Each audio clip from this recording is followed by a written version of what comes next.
Freaks എല്ലാവർക്കും സ്വാഗതം. അജിത്തിൻ്റെ movie റിലീസായ കാര്യം എല്ലാവർക്കും അറിയാം. അപ്പോൾ ആ മൂവിയെ പറ്റിയിട്ട് അതിൻ്റെ റിവ്യൂ നോക്കാൻ വേണ്ടിയിട്ടാണ് ഇപ്പോൾ ഇവിടെ വന്നിട്ടുണ്ടാവുക. തീർച്ചയായിട്ടും ആ ഒരു സിനിമയെ പറ്റി എൻ്റെ പേഴ്സണൽ അഭിപ്രായം ഞാനിവിടെ രേഖപ്പെടുത്തുന്നു. എന്ന് വെച്ചാൽ സിനിമ അങ്ങനെ ആയിക്കൊള്ളണമെന്ന് ഞാൻ നിർബന്ധപ്പെടുക്കുന്നില്ല. കാരണം എൻ്റെ ആംഗിളിലൂടെ ആവില്ല നിങ്ങൾ നോക്കിക്കാണാൻ. എനിക്കിഷ്ടമുള്ള കാര്യങ്ങളാവില്ല ചിലപ്പോൾ നിങ്ങൾക്ക് ഇഷ്ടമുള്ള. അപ്പോൾ അങ്ങനെ ഞാൻ പറയുന്നത് എൻ്റെ അഭിപ്രായം മാത്രമാണ്, അതേ ശരി എന്ന് ഞാൻ വാദിക്കുന്നില്ല. ബിക്കോസ് എല്ലാവരുടെയും ടേസ്റ്റ് വേറെയാണല്ലോ. അപ്പോൾ ഞാൻ പറഞ്ഞു വരുന്നത്,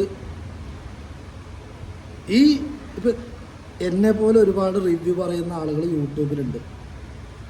അപ്പോൾ അവരുടെ റിവ്യൂ നോക്കിയിട്ട് മാക്സിമം സിനിമയ്ക്ക് പോകാതിരിക്കുക. നിങ്ങൾ ആ സിനിമയ്ക്ക് പോകാൻ ആഗ്രഹിക്കുന്നുണ്ടെങ്കിൽ സിനിമയ്ക്ക് പോവുക, കാണുക, എന്നിട്ട് നിങ്ങൾ സ്വയം വിലയിരുത്തുക. അല്ലാണ്ട് അതേപോലെ മറ്റുള്ളവർ പറയുന്നത് കേട്ടിട്ട് ആ സിനിമയെ വിലയിരുത്തിയിട്ട് നിങ്ങൾ കാണാൻ പോയിട്ട് ഒരു കാര്യമില്ല. എന്നാൽ നിങ്ങൾക്ക് പേഴ്സണലായിട്ടൊരു അഭിപ്രായമോ ഒന്നുമില്ലേ? മറ്റുള്ളവർ പറയുന്നത് കേട്ടിട്ടാണോ ഒരു കാര്യത്തെ വിലയിരുത്തുക? നാണം മാനമുണ്ടോ?